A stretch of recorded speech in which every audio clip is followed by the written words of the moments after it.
Acho que não é novidade pra ninguém que no mundo de hoje o que mais vem evoluindo é a tecnologia em geral. E como vocês já devem saber, isso se aplica aos jogos também. Ultimamente os jogos têm se tornado algo tão real que algumas pessoas acabam fazendo deles a sua própria realidade. Isso tudo começou de fato com a chegada dos óculos VR, os de realidade virtual, que a proposta deles é justamente simular que você está dentro de jogos que você joga. E um dos jogos mais populares com essa premissa de criar uma segunda realidade é o VR Chat, um jogo onde você pode conversar com outros jogadores e socializar em um mundo online virtual. O problema é que muitos desses jogadores levam essa ideia muito a sério e acabam vivendo muito nessa segunda realidade, esquecendo de viver a vida real. E é sobre isso que fala o jogo de hoje. Recentemente, um jogo que aborda essa temática de estar preso em uma realidade começou a bombar nas plataformas de jogos, onde nos dividimos uma casa com uma boneca virtual dentro de um jogo e precisamos dar um jeito de sair. Hoje, nós vamos falar sobre Misside.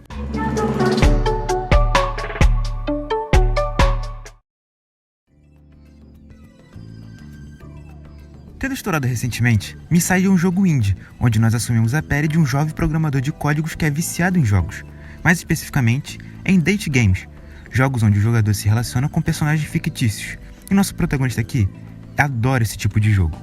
Focando um pouco mais na história agora, certo dia nosso protagonista se pega à toa em seu quarto, apenas revivendo algumas memórias, quando de repente ele recebe uma mensagem de um amigo, dizendo sobre a atualização de um novo jogo que está surgindo por aí.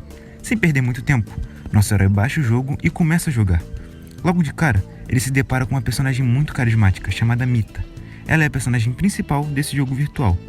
O jogo em si é bem simples. Mita pede para que o jogador o ajude com tarefas simples e práticas, e conforme o tempo vai passando, o protagonista se vicia cada vez mais e mais no jogo e em fazer as tarefas de Mita. Até que de repente, Mita diz que queria muito que o protagonista estivesse ali com ela, e que queria muito que houvesse um jeito disso acontecer. Então, de repente...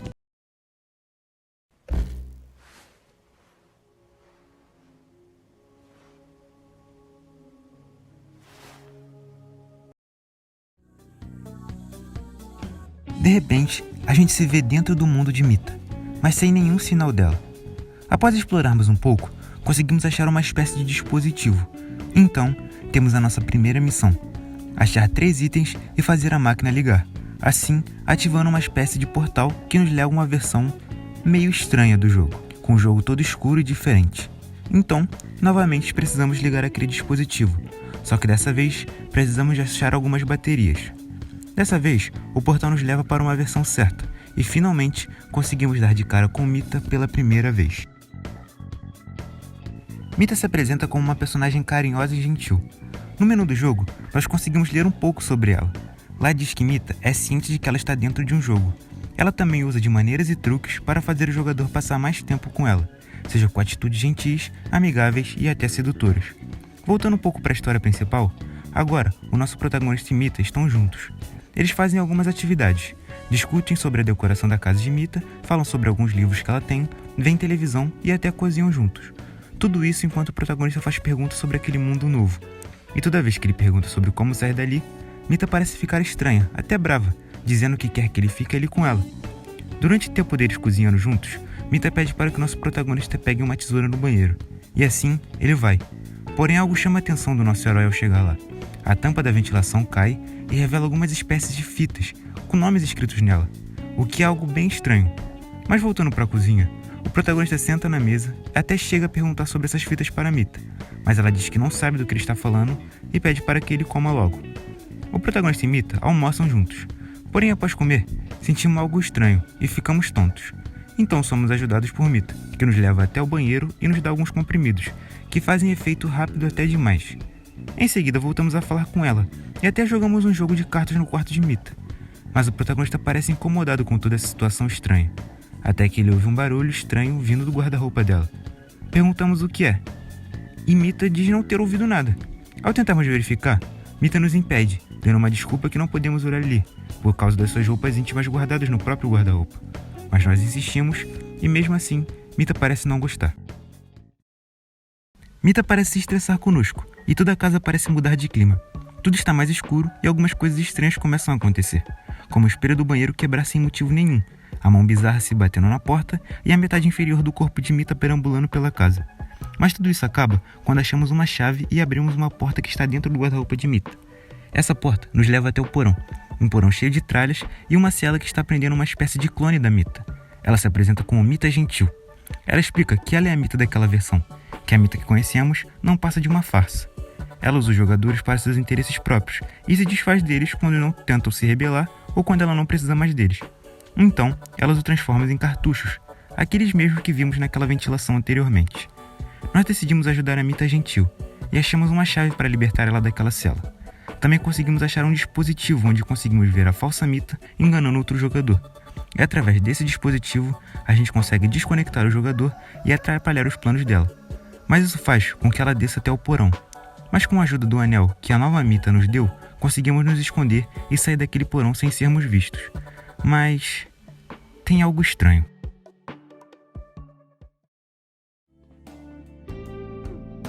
Depois de sairmos do porão, nós encontramos uma espécie de limbo entre as versões do jogo. E esse é um bom momento para dizer como a direção de arte desse jogo é incrível. Esse jogo, de longe, tem uma das melhores direções de arte que eu já vi nos últimos anos, e isso fica bem claro nessa parte.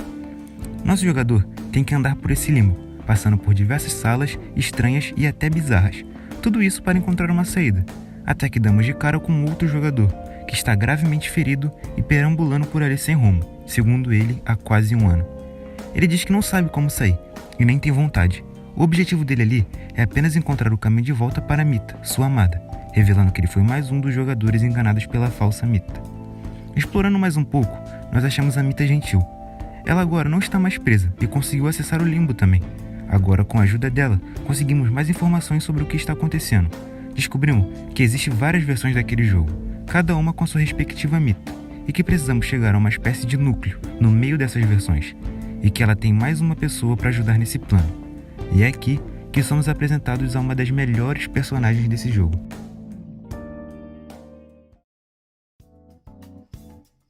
Nosso protagonista é a Mita Gentil entra em uma outra versão, onde temos uma outra Mita que usa uma espécie de chapéu.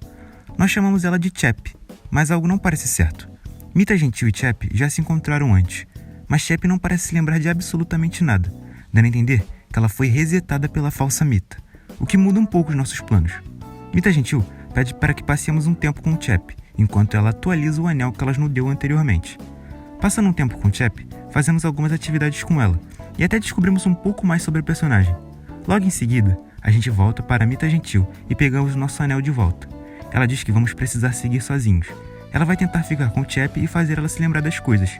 Ela diz que o anel vai nos ajudar a chegar até onde precisamos e que ela vai se encontrar com a gente lá. Então, seguimos o nosso caminho. Essa parte do jogo é bem interessante e de longe uma das mais bonitas também, ressaltando mais ainda o meu ponto sobre esse jogo ser muito lindo. Aqui, nós estamos em um corredor, mas toda vez que tentamos sair dele, nós nos deparamos com um corredor exatamente igual. Essa parte do jogo é claramente uma referência a PT, uma antiga demo de um jogo de Hideo Kojima que foi cancelado. Assim como em PT, nessa parte do jogo nós precisamos passar por um loop e descobrimos como podemos sair dali.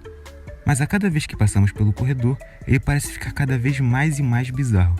Até que encontramos uma criança, com uma aparência muito similar à de Mita. Porém, ela parece um pouco deformada e triste. Ela fala algumas coisas sem sentido e pede para que ficarmos com ela. Mas como nós temos uma tarefa a cumprir, seguimos em frente. Mas o corredor continua se repetindo, e agora temos uma criatura nos perseguindo. Porém, a pequena Mita aparece novamente e fala que não vamos conseguir sair dali pelas portas, o que nos dá a ideia de sair pela janela, e dá certo.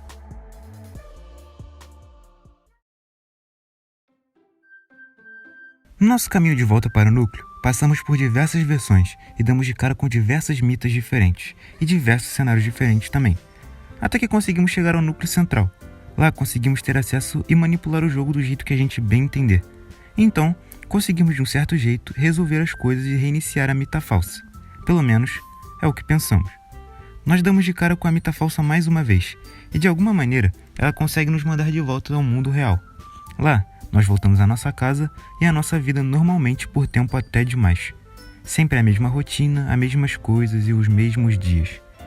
Até que Mita literalmente sai do nosso computador e zomba da nossa realidade, dizendo como ela é sem graça e patética.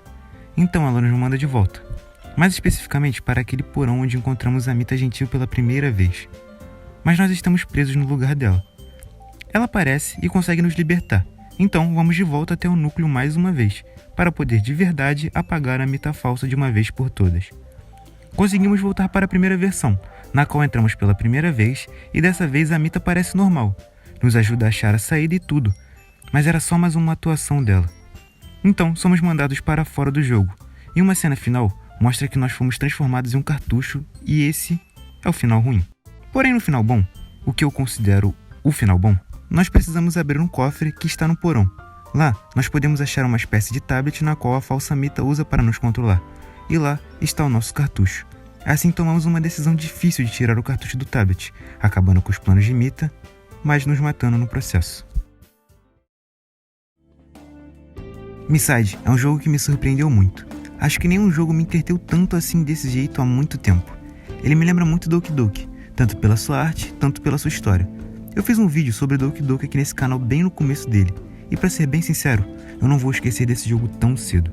O ponto mais forte dele pra mim foi justamente na sua arte. Em diversos momentos eu fiquei impressionado em como um jogo com uma arte anime consegue ser tão bonito desse jeito. Fora que todos os personagens são intrigantes e têm uma história única, mesmo todos eles sendo mitas, por assim dizer. Todas têm uma história completamente diferente. Miside é de fato um jogo que não promete nada e entrega muito. Acho que nenhum jogo vai fazer o que esse jogo fez tão cedo. E pra você que chegou até o vídeo aqui, estamos quase batendo a meta de 1000 inscritos. Se você puder me ajudar se inscrevendo e até deixando um like, eu vou ficar muito feliz. Enfim, eu desejo uma boa semana a todos e obrigado por verem até aqui. Até a próxima, pessoal.